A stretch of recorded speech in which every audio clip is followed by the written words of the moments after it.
Hello, my name is Tara, and I created this channel to kind of create a platform for MMIW. If you don't know what MMIW is, it is Missing Indigenous Women organizations with resources out there in case nobody knows or in case someone wants more information on MMIW and other ways to help bring awareness. The first organization I do want to talk about is the National Indigenous Women's Resource Center. And this is an entity that is dedicated to ending violence against Indigenous women by giving a platform for advocates who have a voice for those who need it. And there are many resources that are available that focus on cultural and educational aspects and any assistance that ultimately develops tribal sovereignty. I made this presentation. This organization also publishes a newsletter. It's called The Restoration of Native Sovereignty and Safety for Native Women magazine. This is a publication for any emerging issues that impact our Indigenous women. They do that by using grassroots strategy, and this is strengthen the sovereignty of communities by prioritizing the safety of Indigenous women, as well as holding perpetrators accountable. So this organization has a resource library, and if you have time, check out the website because they have tons and tons of information. I'm trying to give a synopsis of it. The resource library focuses on any cultural related publications. They support any tribal programs that advocate for Indigenous women who unfortunately face violence, and they support survivors within their communities and try to develop strategies towards ending violence. It provides facts and statistics and different methods of presentation. And these online resources actually include brochures, workbooks, reports, research, which there is not enough information. They also have events, training, webinars, podcasts, and they also have a task force that focuses on women and children. It can happen to men as well, but right now are women and children that face the most dangers when it comes to missing Indigenous populations. This organization is actually holding a conference in Albuquerque, New Mexico, and it's called Women Are Sacred 2023. They do have registration available. It is from June 26th through the 28th of 2023. I would actually like to attend. I'm not sure how the registration process is. Kind of sprinkle the information in few cases that I do talk about on this channel. The emphasis on this conference, it's focused on the feminine power through women, children, and Mother Earth. Actually, they talk about climate change and how it affects animals, plants, water. So I'm actually interested in checking that out. They also focus on violence against women and children, again, different factors like nurturing, survival, rebuilding, mourning, celebrating. So it's kind of all these emotions all in one, and this is an excellent organization that I've just been lost in all of the information that they do have, for real. This organization also has a StrongHearts Native Helpline, which is 1-844-7-NATIVE, 1-844-762-8483, and I will put the number right here. And this is a helpline for domestic and sexual violence that Indigenous women face. It's completely confidential and anonymous, and it is available 24/7. You can chat with an advocate or education on domestic and violence if this is something that you're actually facing. And they also have crisis intervention, and they provide health resources with trained professionals.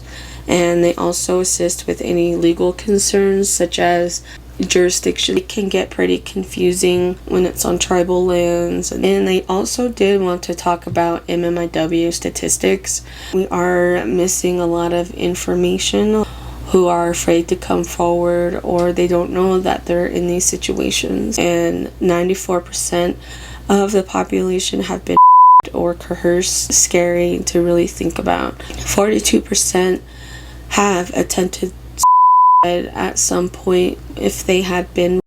34% have binge drank on a weekly or daily basis after they were initially attacked. If you are local by tribal lands, I think you can see that substance abuse and mainly alcoholism, only 8% of these cases, when it involves a victim, only 8% of these attacks have ended in conviction. 86% have reported being affected by historical trauma. I think that generational trauma is a big factor in it.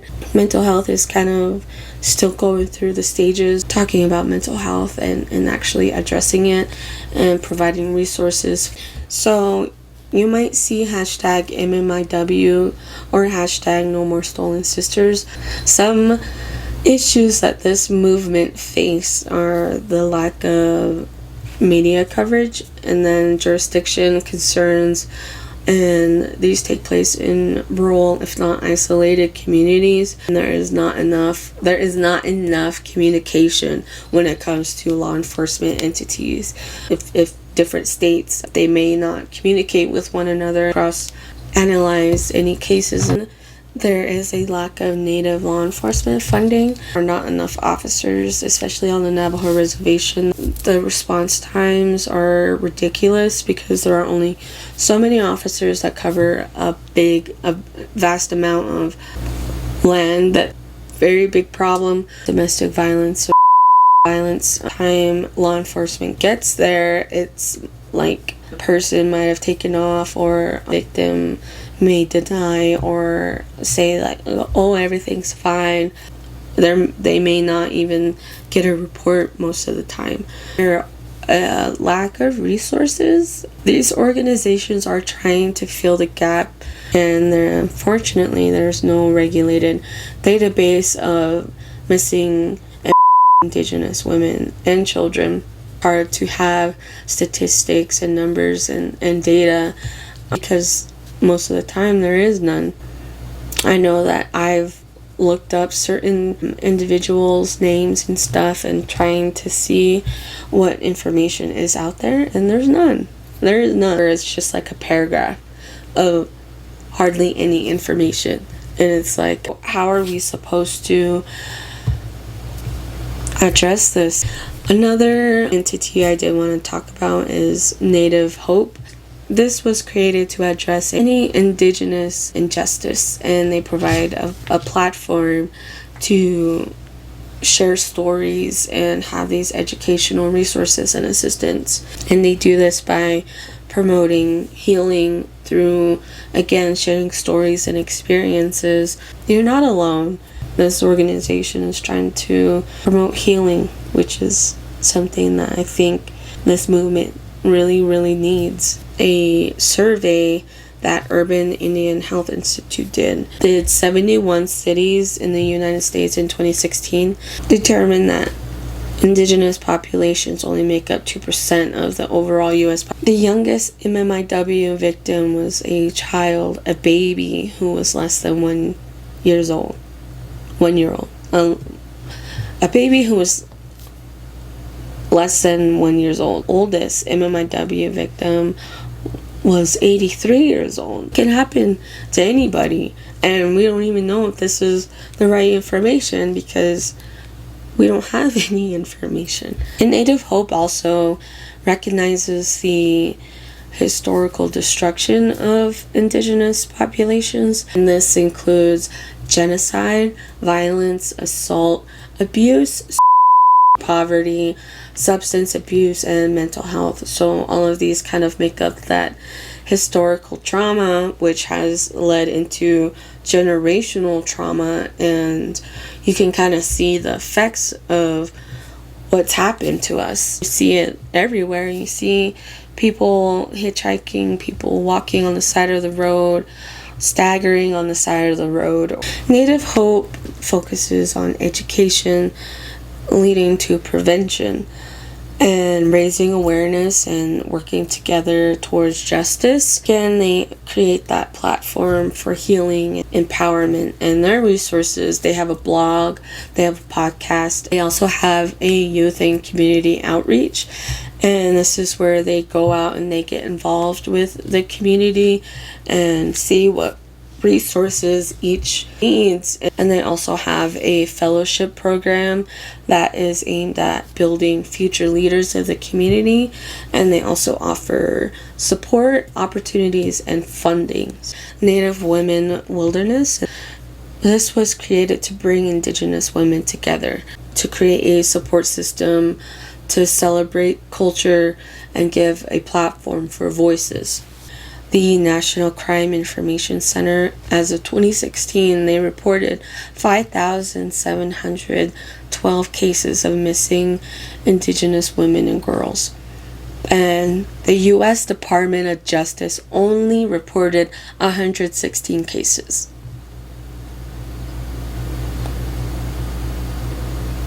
This was applied to Indigenous women and girls. Indigenous people are 10 times higher to be murdered than any other ethnicity, according to the Center for Disease Control. For the ages of 10 to 24, homicide is the third leading cause of death. For ages 25 to 34, homicide is the fifth leading cause of death. And according to the National Institute of Justice, they reported 84.3% of women experience violence. 56.1% of women experience sexual violence. 55.5% of women have been abused by their partners. 48.8% of women have been stalked in their lifetime. And women are 2 times more likely to be raped, and rate is 3 times higher. The goals of Native Women Wilderness, they encourage time outdoors for education and leadership opportunities to kind of promote healthy lifestyles, and also education on the ancestral lands and people to kind of get an understanding of where this epidemic comes from and why. We also have the Coalition of Stop Violence Against Native Women, and this is aimed at social change in communities and advocating for the future through education and support.